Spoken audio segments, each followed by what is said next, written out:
My guest right now, we're in the middle of his art, is the inimitable Sean Capone. Sean, welcome. Thank you for having me. And you just moved here from New York, so welcome to Southern California. Thank you. I'm not sure if I can be considered an LA artist yet. Well, you do live in LA. What part of town do you live in? I'm staying in West Adams. West Adams?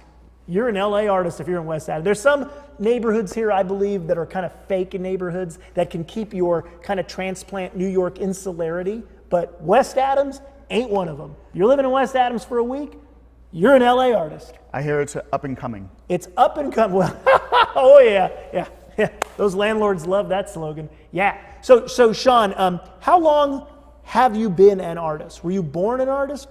How did you become an artist?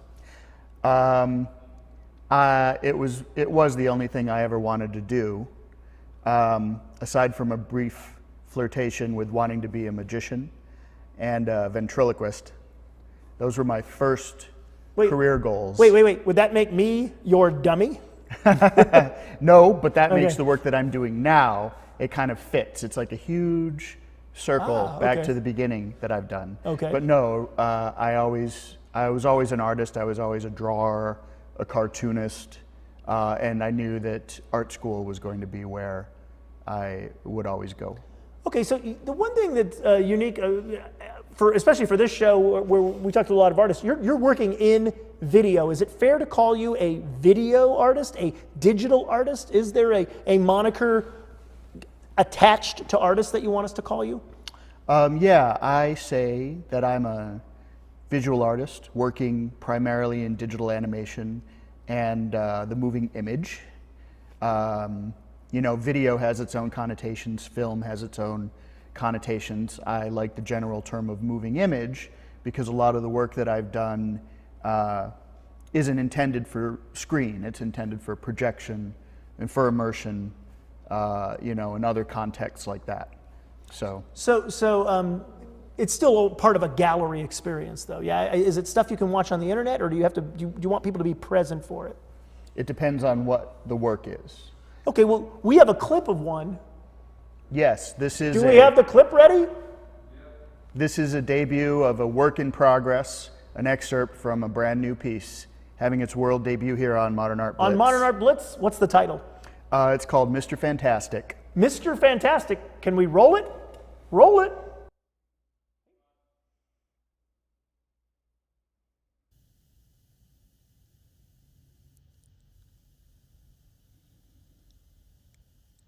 I'm all out of hope. One more bad dream could bring a fall. When I'm far from home, don't call me on the phone to tell me you're alone. It's easy to deceive, it's easy to tease, but hard to get release. Black night, white light, the other side of midnight. Your eyes without a face.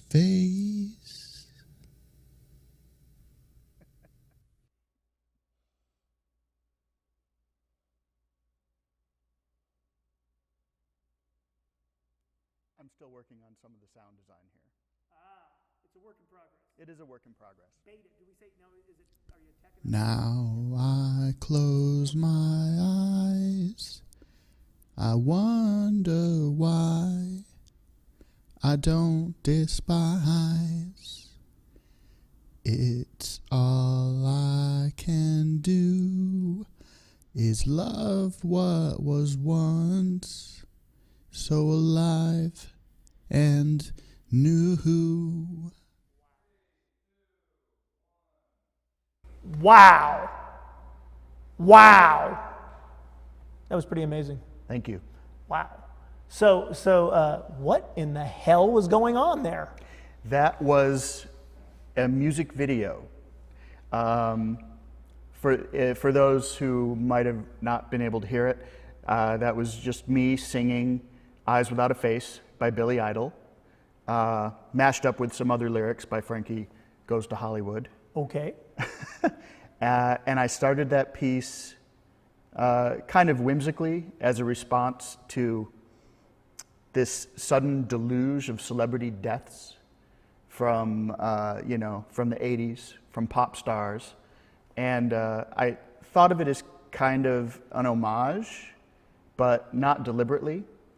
It was more a way of getting back to certain influences from my own youth and kind of presenting that, putting it in the work, where I was taking on these characters, these alternate characters using motion capture, and creating a music video which referenced influences from my youth seemed to make the most sense. So it's not, you're taking what would traditionally in fine art be called low culture, the music video. Now the music, you're saying you're elevating the music video to fine art. Not that it hasn't been done before, but... Yeah, and the title is a reference, also to comic books, pop culture, music video. These are all the things which influenced my kind of early development, wanting to start out as a comic book artist originally, many, many years ago. And immediately after art school, also I started out working in video games. Oh, wow. Doing 3D animation and character design. Okay. So these are all of the threads from my own history that I was kind of pulling together into this video. Is there more money in the art world than the video game world? Do I even need to ask that? Okay. What are we looking at here? Oh, this was kind of a mood board that I made for a presentation of another video. What I found myself when I started doing this work using motion capture and performance, using my own voice, 3D avatars of my own face, I found myself all of a sudden that I found that poetry and performance art were suddenly my kind of primary roles in the production of art. And this is something I felt really uncomfortable with because I never considered myself a poet or a performance artist. And I had no education in these forms or, drew any inspiration from it. But in order to perform these roles, I suddenly kind of had to discover my own voice, my own face, the working with text, and in order to fulfill the needs of this work that I wanted to make. What? I have a question for you, actually. Though. Let's hear it. Well, all art comes from other art, right? Okay, all art comes from other art. What do you think makes good art? What do you think makes great art? As a critic, I have thought about that because there's that jaded. You'll say, hey, I'm really excited about this art, and there's always that one jaded fuck that'll go, oh, it's been done, or oh, yes. It just reminds me of this, So I do believe that there's something visceral to great art, something that it goes beyond the cerebral and it hits us maybe at an emotional level, but even more than that, it has to, I think, just we're physical objects, no matter what you want to, yes. And I sensual think, objects, sensual beings. Sensual being. Well, sometimes the mush inside the skull says the only thing that matters is what goes into here. And I am starting to believe more and more that just that visceral experience. And I think it's a lot easier when music, like music videos, for example, these kind of nostalgic things, those are the easiest references where you kind of feel it, like Star Wars. Where were you the first time you saw Star Wars? Yes, exactly. Something like that. Whereas a lot of art, it's been done, and we have all these built-up critical barriers. But I do think, the visceral, don't you? Don't you think there's something physical to art? Well, what I was getting at with that, and what this work up here explains, this was kind of a collage mood board of the history of different forms of poetry and cut up text using language as a found object, which is the kind of essence of these new videos that I've created since I've taken on the role of character creation and, spoken word. So let's see. Yeah, stream of consciousness, automatic writing, Trolls! absurdity, juxtaposition, and trolls, of course, yes. The brilliant work which I've assembled from numerous hours spent patrolling weird little corners and underpasses of the internet. What would the internet be like without trolls, though? It's almost necessary. So back to the idea of like what makes art kind of like, authentic. Okay, we'll say authentic. It's a word that gets used a lot, right? I think it's like I never wanted to be a poet or a performance artist, but I had to invent these forms on my own in order to make this work. And, I think that what makes art interesting is the audience can sense the joy of an artist discovering that thing on their own. You can go through the motions and draw influences from others all day long, but it was only after, what makes it great or, an interesting process is when you're kind of exploring it on your own and when you've invented it on your own. And I think audiences can sense an artist who is reveling in the joy of that discovery, even if it is something that they think that they've seen before. It's a great thing to own that thing that people have to just say is yours. Yeah. So, we got more. Ooh, oh, wow! Who are the nice? Yeah. A nice juxtaposition there. Yeah, there's me and you. These are a couple of stills from a video called Codas, aka Homabula, aka Man as a Bubble. Wow. And these are characters which the general idea was these were, kind of spirits, kind of being summoned, reciting absurd nonsense fortunes and, about what the future was going to look like. You're taking these, you're certainly using imagery that one could say has a bit of a, not pop culture feel, but this could easily be kind of pulled into that milieu, don't you think? Are you fighting having something that looks a little too commercial, I guess is what I'm saying? Are you making these to make sure that there's, the easiest thing to do would give them a sexual element, which would take them out of corporate America's ability to market them to a mass audience, but you're making things here that has this very accessible imagery without referencing a specific kind of cartoon thing, nor is this something a cartoon sort of mentality would necessarily embrace. Well, I'll say that the one thing about this particular work is that I do say that the primary medium is special effects, and that I myself, as an animator who works with 3D animation, motion capture, character design, stuff like that, generative, algorithmic, animated forms. So I do kind of put all of that under the category of special effects, and I call that a medium that I use the way that you might say paint or marble is a material. I say special effects is in a way the real material of video art. The actual the distinctive features of the medium, as they say. I would say that special effects is the distinctive feature of video art. Wow. Whether it's digital or analog.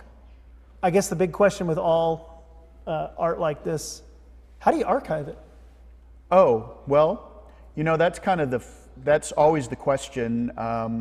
It's a question that's on conservators' minds, quite a bit, right? And it's not so much a question of you can just move a file easily about, but how deep into an archive is a conservator interested in?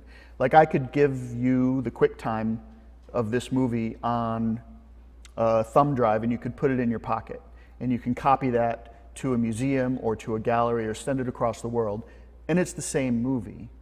But do you want the source files? Do you want the source, the sound, the effects, the motion capture files, the special effects that go into it? How deep into an archive? What if you had a really cool piece of art on a diskette? Remember diskettes? Yeah, sure. Or a zip drive. A zip drive. Then what happens? You have to just be conscious to migrate, keep migrating those upwards every couple of years. So migration. And, you just have to keep migrating those things upward. It's not a lot of work. It's a lot less work than it is keeping, than trying to maintain an elaborate public sculpture or a painting or piece, if you think about it. We got a minute left. Real quick, thoughts on the Trump thing that just started? What do you give us some art under Trump? How's it going to be? I'm of two minds about the Trump thing. On the one hand, you know, we were basically invaded. We are living in a kind of coup. So politically, people are like very, very motivated, very mobilized. And we saw yesterday, I'm happy to be sitting here following this, you know, historic march from yesterday. We're taping this January 22nd, January 2017. Yeah, and like the 2 day days after the inauguration. Millions of people marched in protest of the new administration. Literally millions. So now is a time, you know, that definitely to encourage art and to not quit and to not feel despair. I just want to say that to all artists out there, that now is the time when we go to work, because artists actually have a job in society. No despair. I like that attitude. Sean Capone, thank you for joining me on Modern Art Blitz, and I hope to see you in a museum or fine institution soon. Me too. Thanks for being here. All right. We do this every Sunday live at 5 p.m. We're Modern Art Blitz, and time to go.